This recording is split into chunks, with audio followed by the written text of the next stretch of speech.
안녕하세요. 지난 시간에 포인터 개념에 대해서 알아봤습니다. 이번에는 포인트를 이용한 간단한 코딩 해보도록 할게요. 포인트를 사용해서 두 변수의 값을 교환해 보고 조금 더 응용해서 두 변수를 오름차순으로 정렬을 해보도록 하겠습니다. 포인트에 대한 간단한 정리 해볼게요.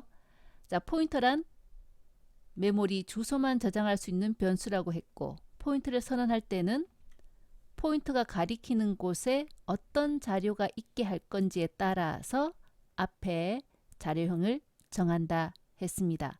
내가 가리키는 곳에 ptr1 포인터가 가리키는 곳에 정수형 자료가 있게 하려면 int, 그리고 문자가 있게 하려면 character, 실수형 자료가 있게 하려면 double 이렇게 선언해 줘야 되겠습니다.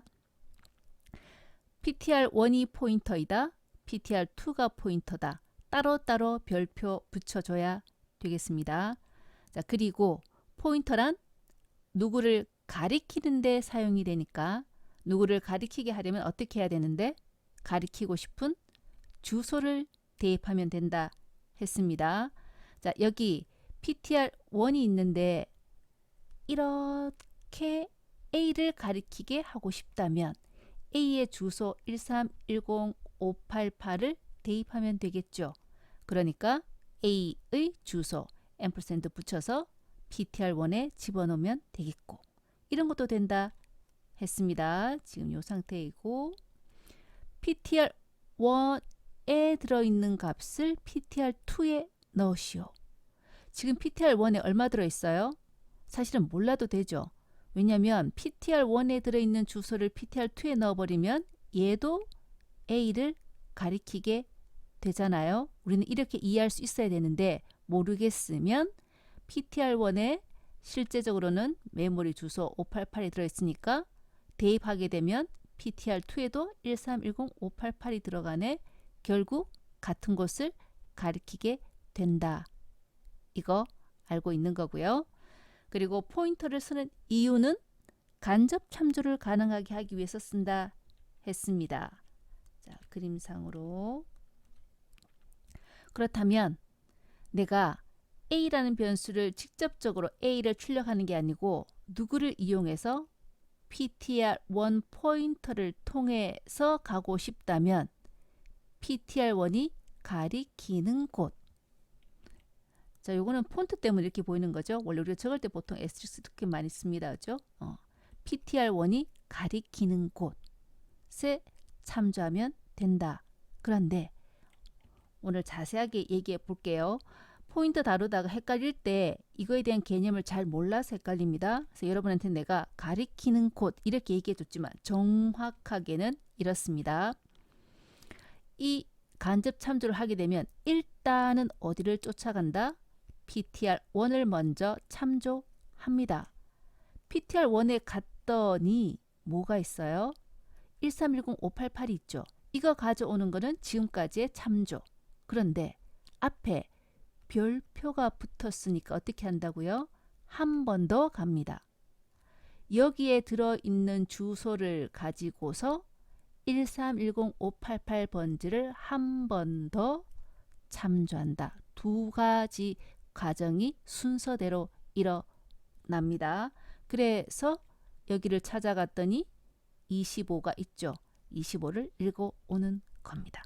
정확하게는 이렇습니다. 간접 참조란 일단 가고 한 번 더 가고, 이것을 우리는 너무 복잡하니까 보통 이렇게 얘기도 하죠. ptr1에 저장된 주소에 해당하는 기억 장소를 간접적으로 참조하세요. 25. 이것을 더 줄이면 가장 내가 좋아하는 표현이라고 했죠. ptr1이 가리키는 곳. ptr 말고 ptr1 말고 ptr1이 가리키는 곳. 가리키는 곳 여기. 이렇게 한다 했습니다. 자, 그렇다면 이제 이러한 포인터 개념을 이용해서 두 변수의 값을 교환해 보도록 하죠. A에 20, B에 10이 있는 상황이고요. 여기 변수 5개 다 그려 놨습니다. 하고 싶은 게 A와 B의 값을 교환하고 싶대요. 그렇다면 우리 기억나죠? 자, 곧바로 얘를 10으로 바꿔버리면 얘를 20으로 바꿀 방법이 없으니까 A와 B 값을 바꿀 때 임시기억장소를 활용한다더라. 여기다가 A 값 대피하고 나서 마음 놓고 A를 10으로 바꾸고 B 값은 템프 값으로 옮기는 거예요. 그런데 어떤 사연인지 모르겠지만 이렇게 내가 값을 바꾸고 싶은 곳이 이곳인데 변수명 A, B를 몰라요.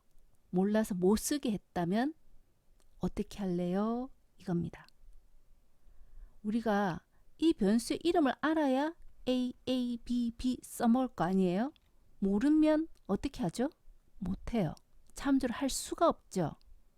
그런데 가만히 보니까 P1이라는 포인터가 여기를 가리키고 있다면 P1이 가리키는 곳 가보면 A겠죠. 이런 포인트가 있기만 하다면 가능하겠다 이겁니다. 그래서 요걸 한번 해보자 이겁니다. 자, 일단 P1이 A를 가리키게 하려면 우리 어떻게 했더라? P1이 누구를 가리키게요? A를 가리키게 하면 A의 주소 A 앞에 앰퍼센트 붙여줘야 되죠. 그러면 이렇게 선이 생기죠. 자, 일단 우리가 요까지는 할 수 없어요. 여기서 포인터를 이용해서라고 했기 때문에 이 포인터 만드는 것까지는 A를 쓰는 겁니다. P2는 문제를 조금 더 정확하게 써야 되나? P1과 P2가 A, B를 가리키게 한 후입니다. 한 후에는 A와 B를 사용하지 않고 A와 B 값을 교환하시오 입니다. 다음 P2는 B를 가리키게 했어요. 이 상황에서 이제 이 A, B 이름을 쓰지 말라 이거죠. 자, 우리가 이 A 이름을 쓰지 말래요. 그러나 무엇을 이용하면 P1을 통해서 간접적으로 참조할 수 있죠. 무엇이라고 쓰면 됩니까? P1이 가리키는 곳. 그죠? 다음, 자, 역시 A란 이름을 쓰지 말랬잖아요. A란 이름은 못 쓰는데 P1이 가리키는 곳이 A네. P1이 가리키는 곳. 자, B란 이름 쓰지 말라고 했습니다. B란 이름, B는 여기죠. 이름은 못 쓰지만 P2를 따라가면 B잖아요. B 이름 대신에 P2가 가리키는 곳. 자, 그러면 옆에다 한번 적어 볼까요? 여기까지 없었다. P1, A, P2, B. 자, 이 문장 대신에 P1이 가리키는 곳 역시 대각선 방향으로 똑같은 변수를 적어주면 되겠습니다. 그죠? 자, 이 템프는 20이란 값을 대피하면 되니까 포인트일 필요가 없습니다. 템프는 그냥 인트형 변수면 되죠. 굳이 또 포인트를 배우면 자꾸 포인트를 쓰려고 하더라고요. 자, 요 상황에서 여러분이 이제 스스로 뭘 해야 되느냐? 자, 지금은 무조건 바꾸는 거였어요. 무조건이야. 그게 아니고 이제 여러분은 이것을 정렬을 시켜 보시오가 여러분이 할 일입니다. 20, 10 같은 경우는 당연히 10, 20으로 바뀌어야 되겠죠. 근데 A에 5 들어있고 B에 10이 들어있었다면 바꿀 필요가 없잖아요. 자, 그것을 우리가 여러분이 해야 될 건데 이거를 왜 하느냐면 다음 시간 내용 때문입니다. 함수 간에 인수를 전달하는 방법 call by value 그리고 나머지 한 가지 call by address가 있어요. 이 call by address가 바로 주소를 전달하는 것 포인터를 사용합니다. 자, 우리가 뭘 배웠냐면 f 함수 안에 p1, p2가 있고요. 메인 함수 안에 a, b 두 개가 있습니다. 이 변수들을 뭐라고 불러요? 나만의 변수, 지역 변수라고 부르죠. 그러면 그래서 예전에 내가 우리 집에서 친구 집에서 무슨 TV를 보고 있는지 알 수 있다 없다? 모른다 했습니다. 안 보이잖아요. 다른 함수의 변수를 쓸 수 없다라고 했습니다. 그런데 이런 포인터가 있어 준다면 이 P1은 누구 거예요? F1 거죠. 이거 내 거잖아요. 내 거인 포인터를 이용해서 담 넘어서 메인 함수의 A를 참조할 수 있게 됩니다. 포인터를 이용해서 쭉 가서 값을 쓰기도 하고 읽오기도 하고 할 수 있다 이거죠. 이것이 바로 포인트를 쓰는 이유이네요. 그리고 call by address가 꼭 필요한 이유 다음 시간에 소개하겠습니다. 그래서 우리가 이것을 하려면 우리는 지금 함수 메인 함수 안에서만 지금 코딩하고 있죠. 다음 시간이 되면 다른 함수 간의 포인트를 이용하는 거 해보겠습니다. 그거 하기 위해서 하는 거예요.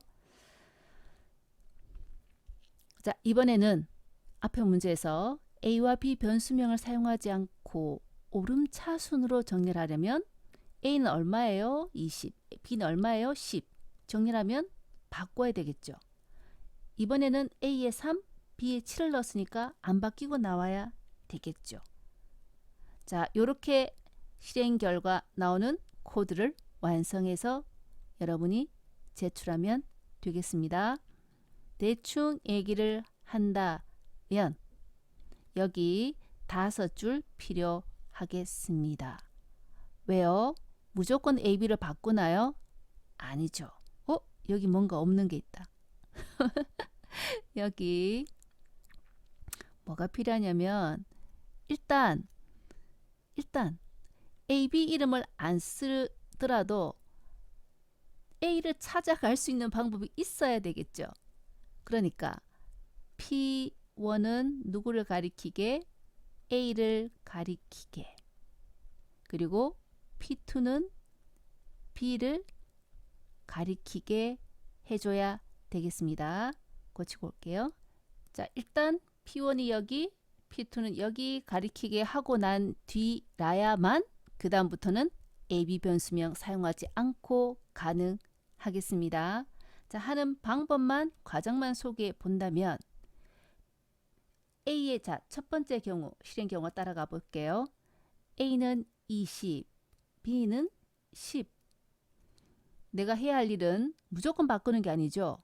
P1이 가리키는 곳의 값이 P2가 가리키는 곳의 값보다 커?